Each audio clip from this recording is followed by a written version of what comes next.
Hello you retro gaming fiends, and welcome to another episode of Retro Game On. Today we take a look at Bomberman 64 for the Nintendo 64. It was at this point in the script that I tried to write in a joke about explosions, maybe into 64 bits, but nothing funny came to mind. Just what you deserve to know.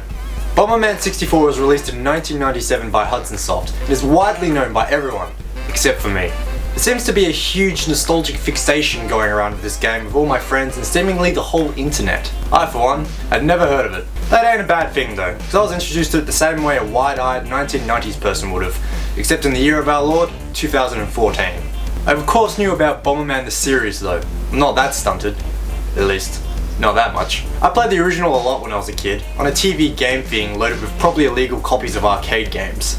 Starting up this game for the first time ever, I was pleasantly introduced to the smooth graphics, the fantastic soundtrack, and the very original gameplay. I'll get to praising those in an eventual second though, as you can't have an action-adventure platformer type game without a story. Well, you can, but not everyone enjoys playing Assassin's Creed 3 all the time. Stop defending it, everyone's thinking it. The story plays out like this. A space pirate named Altair, no relation to the stabby dude, is travelling around to different planets sucking up all the resources using the blandest weapon of mass destruction ever, a frickin' cube. They set their sights on planet Bomber, the home of our helmeted friend who must stop all those silly named pirates from messing with his home.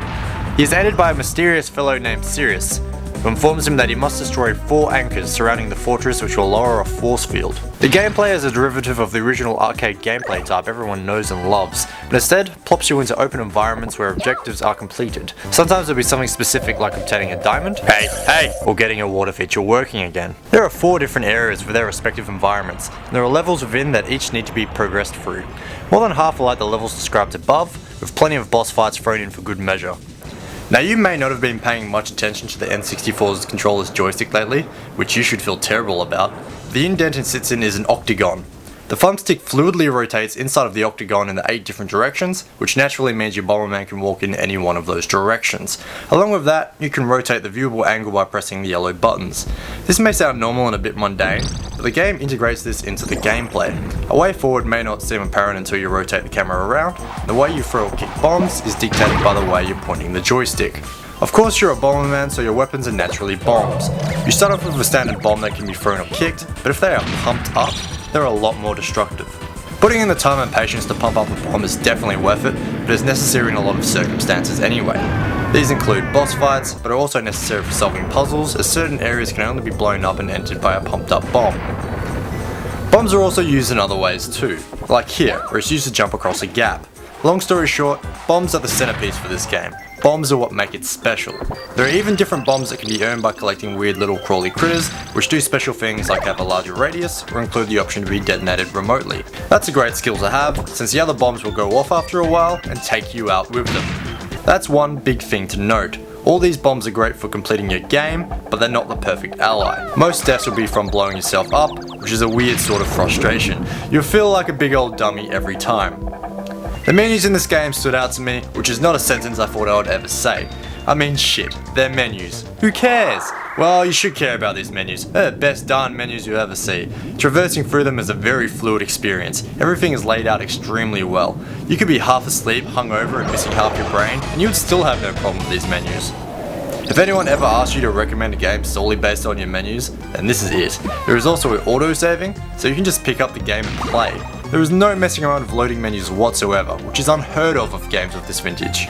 The graphics in this game are easily the best out of any N64 title I've ever seen, which is not a statement I take lightly.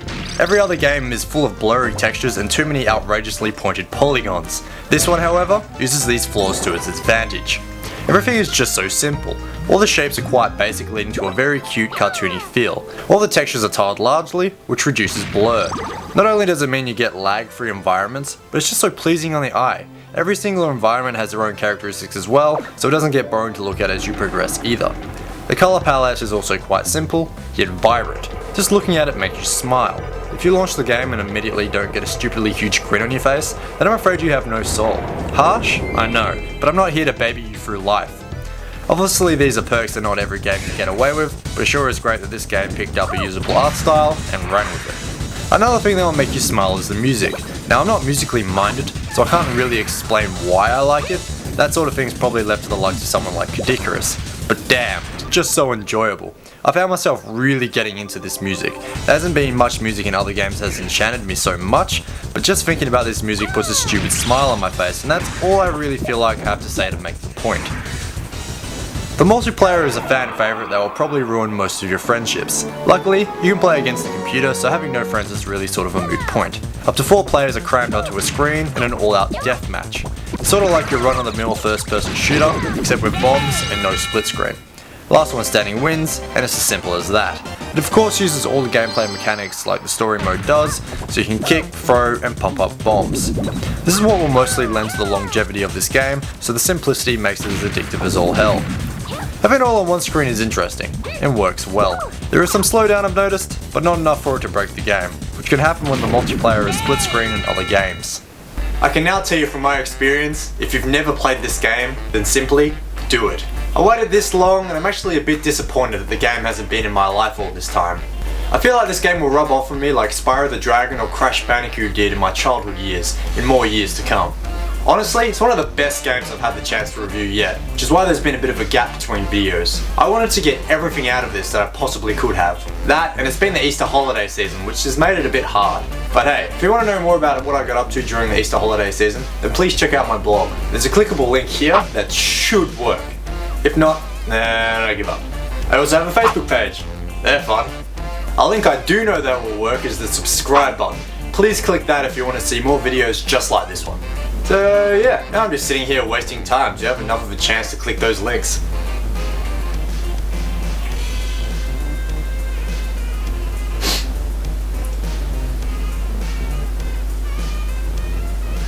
That should be enough. Thank you and goodbye.